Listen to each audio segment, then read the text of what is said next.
Braga Neto, Augusto Heleno, Mauro Cid, os militares na mira da CPMI de 8 de janeiro. Em menos de 48 horas da sua instalação, a comissão já recebeu 48 pedidos de quebra de sigilo. Não é pouco não, gente. Não é pouco não, tá? Na verdade, só de requerimento tem quase 400. Quebra de sigilo, 48. O que é o problema da tal quebra de sigilo? A quebra de sigilo, ela dá um alarde muito grande. Tá? Um alarde muito grande. Só que aqui, a Carta Capital é lógica, ela vai puxar para o lado da esquerda, um jornal de extrema esquerda, ela não vai mostrar que também tem um pedido da quebra de sigilo de pessoas ligadas diretamente ao governo Lula e ao STF. Tá? Vamos lá. Uma resposta para vocês aqui.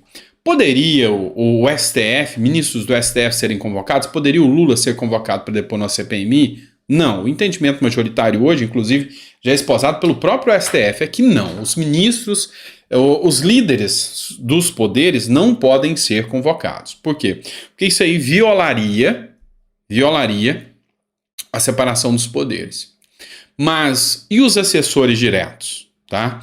E vamos dizer, General Heleno, o Mauro Cid, o Braga Neto, esses são da era Bolsonaro. Mas e o Capelli, que foi o interventor? Pode. E o Dino? Pode. E o General Gonçalves Dias? Pode também. E o Randolph? E o Janones? Pode também. Então essa turma pode ser objeto? Pode sim.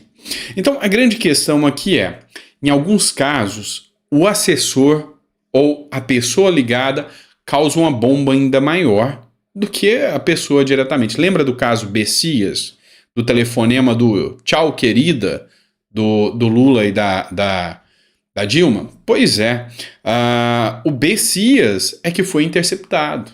O celular do Bessias, que era assessor direto da Dilma e causou aquele estardalhaço. A grande questão aqui é que hoje eu tenho uma visão. Não temos só 3 poderes, tá? Eu brincava que a minha brincadeira é que tem 5 poderes no Brasil, tá? Um dos poderes é o legislativo, outro é o executivo e o outro é o judiciário. Esses são os 3 oficiais. Aí nós temos mais 2. A mídia. A mídia é forte demais, vocês não têm noção do poder que essa mídia tem. E, na minha visão, o que desestruturou o Bolsonaro chama-se mídia. Então, quando tem uma quebra de sigilo do General Heleno, dizendo, nós vamos pegar eles de jeito. Aí a mídia vem, General Heleno ameaça o Congresso. General Heleno ameaça o STF. Aí a mídia reverbera aquilo por dias. E aí, quem não tem um senso crítico e vai direto só numa fonte de notícias, ou seja, o sábio de um livro só, ele vai acreditar naquilo. E o 5º poder que eu digo para vocês é os caminhoneiros. Lembra do que aconteceu em 2016? Deixa essa turma parar. Mas calma, esses caminhoneiros ainda estão guardados o tempo certo deles. Quem sabe a gente possa confiar nos caminhoneiros, uma vez que o exército já não dá para confiar, né? Quem sabe? Vamos esperar para ver o que pode acontecer disso aí. Vamos partir para outra matéria aqui. Essa aqui está causando um burdunço aqui entre os apoiadores do Bolsonaro. Está causando um racha aqui na discussão, tá? Esse site aqui é um site que é mais voltado à direita. Vocês conhecem, um site que eu sempre cito aqui é o Terra Brasil Notícia. Deus acima de tudo e de todos é o slogan dele. Então é de direita. Vocês sabem que sempre traz pautas referentes aqui, inclusive, ao ex-presidente Bolsonaro. Mas olha só, Bolsonaro vai propor armistício com o STF e busca reatar boas relações com ministros da Suprema Corte. O ex-presidente Jair Bolsonaro abandonou a retórica bélica outrora direcionada a ministros do Supremo Tribunal Federal. Isso porque, caso seja condenado a ilegibilidade pelo TSE, pretende recorrer justamente ao STF. Desde que deixou a presidência, aliados de Bolsonaro afirmam que ele serenou os ânimos. Isso aqui é crédito da matéria Metrópolis, né? Então, a Terra Brasil usou como crédito o jornal Metrópolis. Eu cito a vocês sempre as fontes da informação que eu trago aqui, até para essa turminha maluca aí não vim com esse blá blá blá de fake news. Eu sempre cito a fonte, tá? Bora entender isso aqui. Bolsonaro se alinhando ao STF. Uma ala da base apoiadora do ex-presidente Bolsonaro está encarando isso com traição.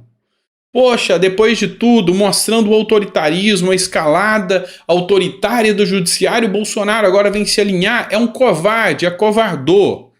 Tem uma ala que está pensando assim. Já tem uma outra ala que tem uma outra visão, tá? E aqui eu me filio a essa ala aqui, tá? Apesar de eu deixar muito claro para vocês que eu sou um grande apoiador do Tarcísio, tá? Eu não me configuro aqui como o bolsonarista. Eu acho que o Bolsonaro foi um grande líder, sim, mas eu hoje sou mais tendente a dizer que o nome é Tarcísio de Freitas. Nunca menti isso para vocês, tá? Para mim, Tarcísio de Freitas eu acho que bateria um bolão. Mas aqui eu vou defender o Bolsonaro porque eu acho que ele foi um grande líder, sim, tá? Não tem essa visão que essa turma maluca aí tem, que Bolsonaro foi um monstro comedor de criancinhas, de jeito nenhum. Bolsonaro foi um grande líder, deixou um grande legado e para mim o principal legado que Bolsonaro deixou chama-se Tarcísio de Freitas. Tá bom? Mas vamos lá. O que vocês têm que entender?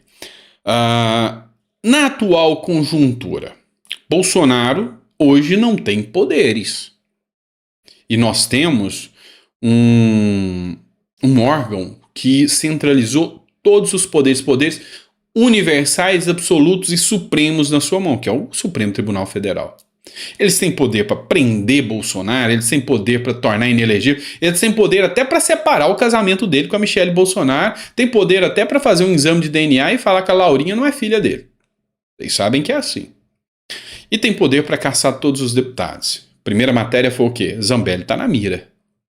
Então, continuar com o ataque ao STF agora, sem poderes, não vai atingir só o Bolsonaro, vai atingir toda a direita e parlamentares alinhados com Bolsonaro. Agora, se ele mantém uma retórica de amistício, como a matéria diz aqui, ele abranda isso um pouco.